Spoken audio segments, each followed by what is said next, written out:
Hello and welcome to another cinematography lighting diagram. My name is Trenton Hoshiko, and today we're talking about Cat on the Windowsill by Jean-Francois Millet. When I was doing research for images for the lighting diagrams, I saw this one and it immediately struck me. This is a really gorgeous image to me.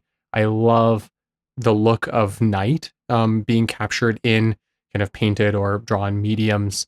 I think it's really fascinating, and that kind of transcends that for me into photography. I really love night photography, for example. And this one, there's so much like texture and almost like grain to it in how it's actually being produced. And it just is very textural and captures the atmosphere of being woken up in the middle of the night by something unexpected really well. According to my research, this painting is based upon a fable where a cat comes and visits an older man at his windowsill every night, and he falls in love with it, and he asks destiny or fate or whatever to transform the cat into a woman that he can marry. He marries her, and the first night that they are sleeping together, he sees a mouse scurry across the floor, and she immediately chases after it. And the idea is that there was something inside of her that couldn't be changed no matter how much he wanted to change it for her. Is kind of the virtue or the moral of the story there. And so this painting is to represent the earlier stage of that. The cat is visiting him at the window, and he is caught off guard by seeing the cat coming to the window. And so I really love this image. I think it tells that basic part of the story really well. And I can't wait to go over how the lighting for this could work for something that you want to create.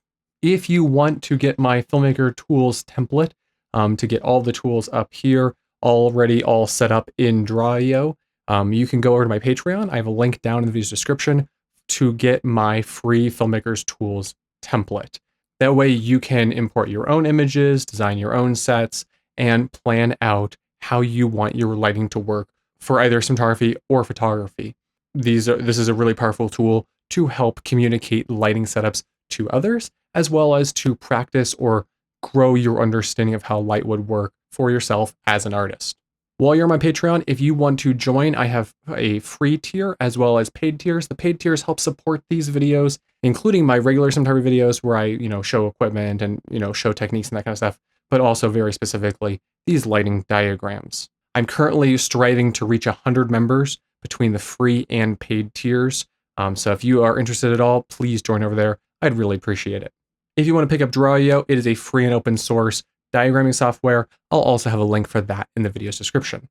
Without any further waiting, let's talk about the image itself. So when looking at this, there's a couple things that just immediately catch my eye, including the man peeking out from behind the curtains of his bed, the cat at the window, and this absolutely amazing shadow on the ground. This is almost my favorite part of this image, although I love the whole thing and how it all works together. And actually this right here and explaining kind of how you can make this is one of the reasons why I chose this image. But beyond that, a little bit more subtly, this right here is why I wanted to do this image as well. And you're thinking, well, what's in there? This is darkness. I've talked about darkness before on this channel and, in my videos. And I think darkness is something that's really important to discuss in cinematography, because not everything is about getting the exposure to be bright. It's about getting the exposure to be what you want it to be. And right here, this is quite dark, but we still do see texture, which for a photographic medium could just actually be noise or grain. It's okay to have that, especially if it's something that fits within your style or helps you get the exposure that you need. Yeah, it might be, technically less perfect or something like that, but that's an artifact of creating that it just exists, and it is part of the medium of film in either data noise or grain for film. But what's important to me here is that this isn't specifically blue. This image is basically a monotone image. It's this brownish gray throughout almost the entire thing, except for the little bit of blue here and obviously dark areas that could be considered black, but I think that is just a really dark grayish brown, actually, even the cat right there. And as filmmakers, oftentimes when we look at movies, and especially if we're learning how to make movies, we have this sense to make nighttime blue. And that's not necessarily accurate. It can be a stylistic choice. That's perfectly fine to be a stylistic choice, but it's not necessarily accurate, and it's not always what you need to do. When we talk about how night actually looks, and if you want to capture something that's a little bit more realistic of night, it's much more gray because we don't have light that's reflecting off of objects in the environment around us. When we don't have light reflecting off it, we don't see it because that's how vision works. That's how light works. We have to have the light reflecting off of it. And that also means that we don't see color, because to see color, you need light reflecting off surfaces. What we actually perceive as color is reflected light that's being scattered in various ways depending on the properties of the materials. That's a very like surface level layman's explanation, but that's the idea.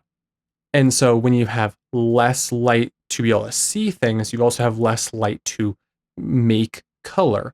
And so, yes, this floor is probably wooden and brown, and this windowsill might be white, but everything is dim and desaturated because there's lower exposure overall. And so that makes this be a very slight blue as virtually the only color. You could probably argue that there's some red tones in this, but once again, since it's desaturated so much, we don't really know what that could look like if it was, a bright sunny day with lots of light reflecting off of every surface. And that's something that I want to talk about in this video. So let's start building this out. We're going to have a little room here. So I'm going to go down here and use the floor plan tools like usual. Okay, so with our room right there kind of built out, we have all of the main elements of the space. We have this chair right here, we have this chair, we have the bed, we have a little table, and most importantly, we have our window. Now let's talk real quick about how the window works, because I was a little focused on the darkness and I want to talk more about this real quick. We can see that the line that's the centerpiece of the window right here, when it's cast onto the floor, is not perpendicular to the edge of the frame, so it's not coming straight at us. So the moon is not, right in line with the window. It is going left to right. And that left to right nature implies that the moon is on the left side of the frame. You can actually see right there that there's a little tiny gleam of brighter area to the window, meaning the moon is probably on that side. So we have a suspicion for this. Next, I want to point out that this is a very hard shadow down here. You get all of the cross hatching of the windows bars, or I don't know the technical term for this, but the actual like diamond shape there, you get all of that in this shadow. You get the cat, obviously, and you get the whole like crossbars of the window as well. And that is very, very defined, which means that in real life, this would have to be a very, very clear night. The moon would have to be perfectly casting without clouds to get as hard of a light as possible.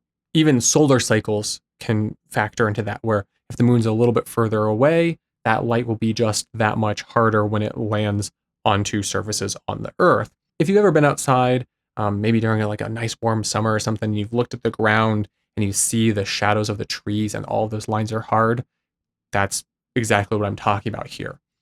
But how do we recreate that in, a filmic medium? We'll talk about that in a moment, but that's something that is a major goal here. Now, the rest of the room is pretty evenly lit. This shadow, and hot spot on the floor and the window are the two brightest points, save for the actual person leaning out of their, drapery around their bed. So those are the three things that we need to focus on making sure we get exposure for. The rest of the room is relatively even, and we want to be creating some ambient light so that we get exposure and we get some detail, but it doesn't matter if like the back wall fades off. It doesn't matter if the things on this little dresser right here fade, into the background a little bit and into the darkness. So those are the things we're going to focus on. So let's talk about the window over here now in our diagram. The window is basically becoming our source, and there is something about how the artist has formed this that is important to note. You don't really see any details of anything outside of this window. You don't see countryside, you don't see hills, you don't see another building or anything like that. It's actually almost a little bit foggy looking outside. And so that's where we start getting into artist interpretation and things not being exactly motivated. This window might be slightly frosted to, help with the harshness of light. I mean, that's something that is a real thing that people do, right? But also it could be foggy outside or something like that. And all of that contradicts the idea that it's a incredibly clear, hard light coming through. And that's also because if you have a hard light that's really far away, and then you have your diffusion real right up close next to your subject, it will still be quite diffused because the actual diffusion material is becoming the new source. So in this case, if this was a frosted window and the panes themselves were diffusing and dispersing that light, that would mean that even though the moon is really far away and should be a hard light, this becomes the new source and this shadow would be softer.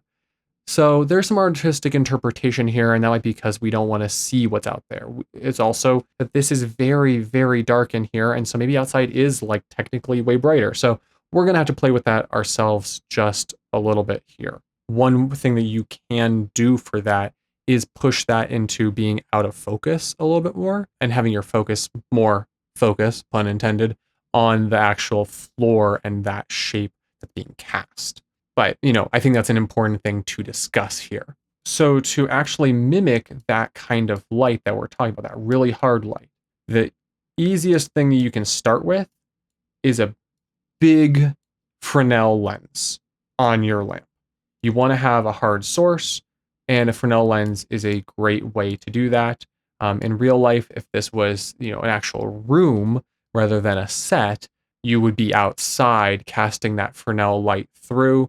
You can have HMIs that help with the actual power you would need. If this is on set, HMIs, Fresnel lenses, that's all the same kinds of, recommendations for this. You would need a pretty powerful light. Now, since this is not supposed to be daylight casting this on the floor, you wouldn't need necessarily as much because you're not worried about creating the overall exposure in the same way, but it's still a good guideline. As I bring the light in here, let's just say that the bottom of the frame here is the bottom of the room that I've designed. We're going to set that to the back, and we're going to make sure that the light casts right here to get the long shadows of the legs. That would mean that the moon casting the light is relatively low in the sky. This is not very hard because then maybe the shadow would end where the middle part is here. We are getting long shadows, and we want to replicate that. So this is not going to be too high up, but I am going to take a lamp, and if you wanted to be really cheap with this, you could probably try to do this with a hood. That would give you a hard light source, but it wouldn't give you the additional power, and it wouldn't give you as much control.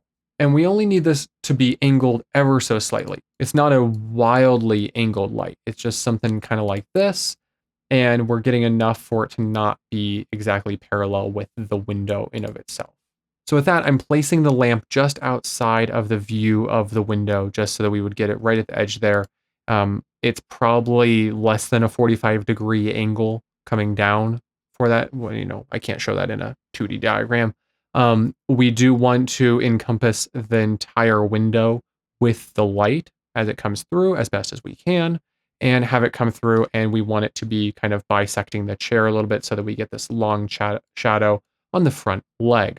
And that way we get this kind of angle right here. You can see this angle is similar to the angle of that middle piece. And so you should be reasonably getting the shadow. And of course, we will have our Fresnel lens on that. That will focus the light and make it harder. And that's what's going to help build these structures that we can see visibly in the shadow. Now, a Fresnel might not be exactly hard enough to get as much of an imprint this is. So something that is done on very professional productions to be the lighting trick to get really hard shadows for, cutouts of windows in particular, is to use a basically mirror to focus that light even further. And so that's not just like a regular reflector, it is actually a mirrored surface. And so the reason why we would use a mirror is because we're trying to replicate sunlight or moonlight, literally solar system level light. And we want something that makes it much further away. And that's how a mirror works. It's a really cool trick of physics. If you want to look more into that, I recommend it because it's really just a fun thing. But essentially, what's going to happen is that mirror is going to focus all of that light into a more cohesive beam and add some functional distance to how far away your lamp source is. This could also mean that you need an even more powerful lamp. Yes. Mirrors are really common for faking sunlight also. And I actually probably have a video coming about this kind of soon. I'm working on it. I'm making some tools to discuss how mirrors can be used for micro budget cinematography. So keep an eye out for that. So we would have our lamp and it's going to cast into the mirror, and the mirror is going to be our new source casting to the window. Like I said, if this was really frosted, that kind of becomes more of the new source, honestly. But this is how it would be done on lots of really professional sets to make sure you get that actual patterning on the floor when you have this kind of light casting into a room. The mirror helps focus the light in a way that makes these shadows very distinct. Pretty much any movie where you see like stained glass on floors and it's really, really distinct and crisp lighting, probably done with a mirror to get this effect. But if you don't have that kind of budget, a Fresnel lens is your next best bet. If you don't have that kind of budget, you want to be using a hood. Even though a hood is not going to be nearly as effective, it's going to be more effective than just, say, an open face light or nothing to help focus the light itself. And we're talking different budgets here. Having a mirror accessory for your lighting is not incredibly expensive, especially if you make one, but it is something that is a useful, very specific tool. It's not going to be pulled out every day. It's not going to be pulled out for every film shoot. When you want to use it for a specific effect, it's super important to know that it exists.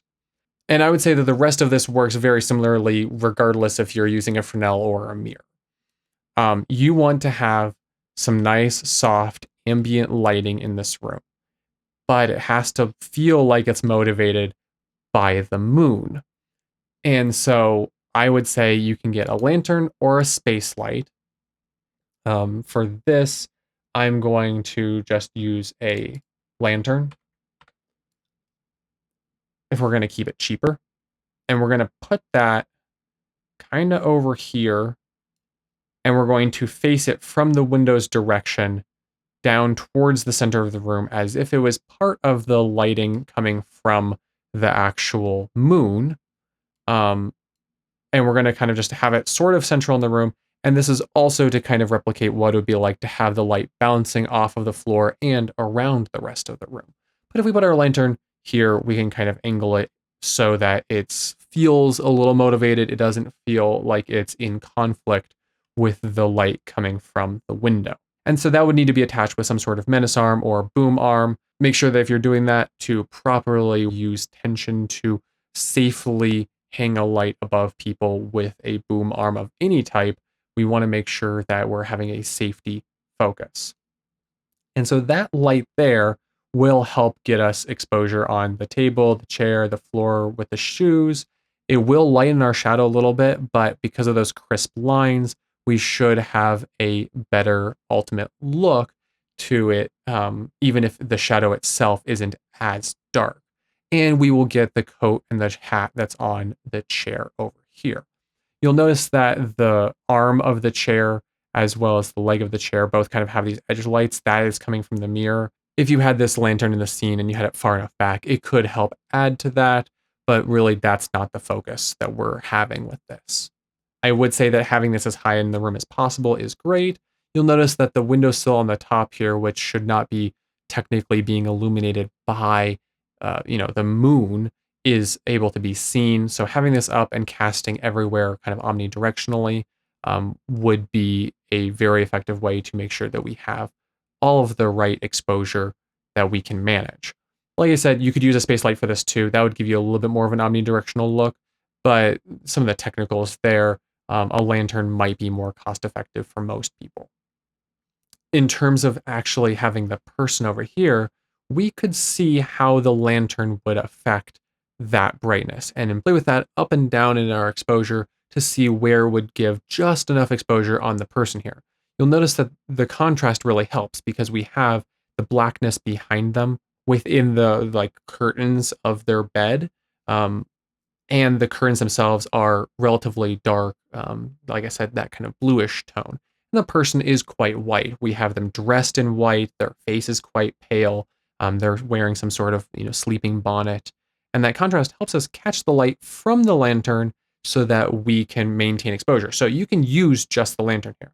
Now, where I'm gonna say I'd love to add something that's not specifically motivated or specifically realistic is to have a little spotlight landing on them. And so that would look like taking a Fresnel and putting it kind of high up over here and having that create a really narrow light path. This probably would be a Fresnel that you also want to use barn doors with, and that having that create just a slit of light landing right here on them, almost where I have the actual red circle here, just kind of like this, almost like you're at a theater and then the spotlight comes in and it's on the curtain, right? But we just want it to be so delicately there enough to see the exposure on them. And so one thing that you would do if you're using a Fresnel lens, you probably want those edges to be a little bit softer. And so what you would do is you would spot the lamp. Having it on flood makes harder shadows, having it on spot makes it softer shadows. And so you would spot that light, we use barn doors to cut it, and just narrowly make it right on your subject. And yes, that's not motivated. If you wanted more motivation to it, you could have it be a little bit more of an orange look or something of that sort, as if they have a lantern that's burning in the room. Highly unsafe. You should not leave your lanterns on when you're going to bed. If anybody out there is from like the 1800s and you've been leaving your lamp on when you go to bed, make sure not to do that. That's a huge fire risk and we don't like it. But for this case, if you want a little bit of motivation, that's something that I think would be a reasonable motivation. But also, like I've been talking about a lot recently in lighting diagrams and my channel in general, is you don't need everything to be motivated. You don't need everything to be realistic. Sometimes you just want to be able to see this person because yes, the moonlight's coming in and yes, it's bouncing off the floor and reflecting around the room and creating kind of this glow towards the center of this image. But it probably would not be enough of an exposure to see this person even with them in light clothing. This is the artist interpreting the image for telling their story. And you can do the exact same thing in photographic medium, thus having one more Fresnel lamp lighting up that person. And so this is how I would kind of ideally work with an image like this. This one doesn't require as much specialty gear like the mirror, but it might not have as much of an effect on the shadow on the floor, but it will be better than not. If you need extra light in this room and you don't necessarily need to be motivated, you could have an octobox or another lantern or a space light right at the front of the room as well, just to provide a little bit more as if that moonlight is bouncing all around in the room to raise your ambient exposure.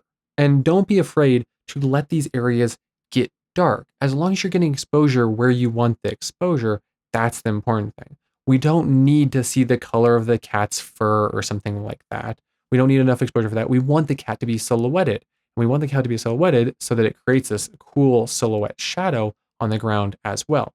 And so if you imagine this in motion, the cat jumps up on the windowsill, it kind of creeps through the window and it hops down on the floor. And you can see that not only with your eye watching the cat, but reflected in this like opposite, almost otherworldly shadow on the floor as it comes across to the man who's in the bed.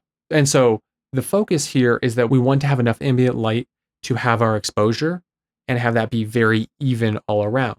And we want to have enough of the light that's coming through the window to create the shadow on the floor. Those are our two main focuses here, even if it's not exactly realistic. To deal with the actual window here, not having anything behind it, you could, in theory, put a thin curtain, on it.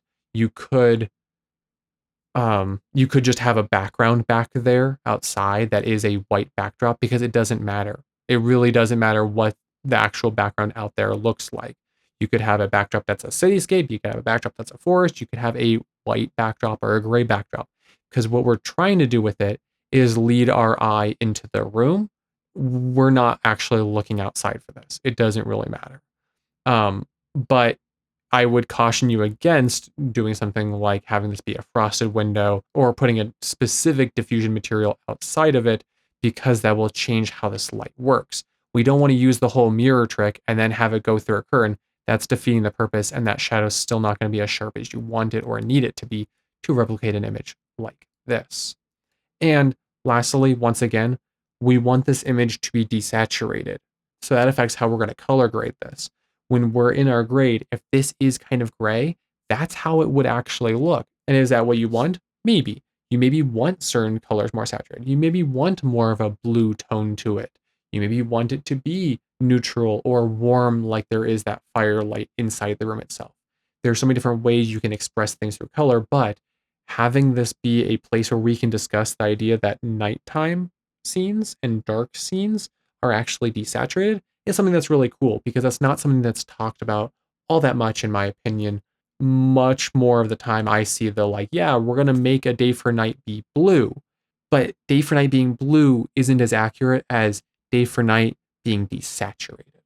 That's, in my opinion, one of the keys for a really good day for night. Grayer tones, muddier tones, brown tones, and then using the contrast in your scene to help enforce the idea of darkness. And that's exactly what we have the ability to do here. We don't want these lanterns to be super bright. We do want this mirror and lamp setup, or the Fresnel lamp setup, to be creating the brightest point as the window and the floor. That's where we want things to be bright. Everything else can fade into darkness and have this almost vignette look, and that will be perfectly fine. Do not even worry about it. So this is two different but similar ways to light Cat on the Windowsill by Jean-Francois Millet. This is a really gorgeous image. I really can't tell you how much I think this image is so cool. And that this is drawn with Conte crayons, which are basically charcoal crayons in a kind of a clay material, is just really cool. The actual like accuracy of the lines here and the overall texture of it just really comes through. And I think that that's another important thing to make sure that you retain if you're trying to recreate scenes like this. You can have texture in your scene. You can have it be the physical texture of objects or the texture of the medium that you're using to create, which is digital noise or filmic grain. Either of those are totally okay. We don't need to denoise everything, to hell because it needs to be glossy and smooth and perfect. To me, you lose something when you get rid of the texture of the medium. Not in all cases, it's not 100% for everything, but I think that there's something to be said for maintaining a little bit of that in your image, because it can exist and it adds a visual characteristic to it that is unique to this medium. Thank you so much for watching today. I really appreciate it. If you want to see more videos like this, you can subscribe. I do lots of videos about micro-budget cinematography and filmmaking in general, as well as these lighting diagrams. I try to put out a couple of these per month. They're really fun to make, and I think they're a great way to learn lighting better. Like I said at the beginning, if you want to grab my lighting diagram, that is a free template for Draw.io, which is also free and open source. That link is down in the video description. If you want to join my Patreon, I really appreciate all of my members. I have free tiers and paid tiers. If you become a paid member, you can vote on upcoming topics for cinematography videos and some of these lighting diagrams as well. So be sure to check that out if that sounds interesting to you. If you want to pick up any of the gear that we've talked about today in this video, I have affiliate links down in the video description. Those help support the channel at no additional cost to you. If you liked the video, you can give the video a like to help me reach other people who like these kinds of cinematography and lighting diagram videos. Remember to take care of people around you, wear a mask in public to help prevent disease transmission. Enjoy some art that you truly love, be it a book, a movie, some photography, some paintings, whatever. Just kind of enjoy and let that art saturate your brain and find something really meaningful to you within that art. And as always, I hope you have a wonderful week ahead of you. Take care of yourselves, stay safe, peace.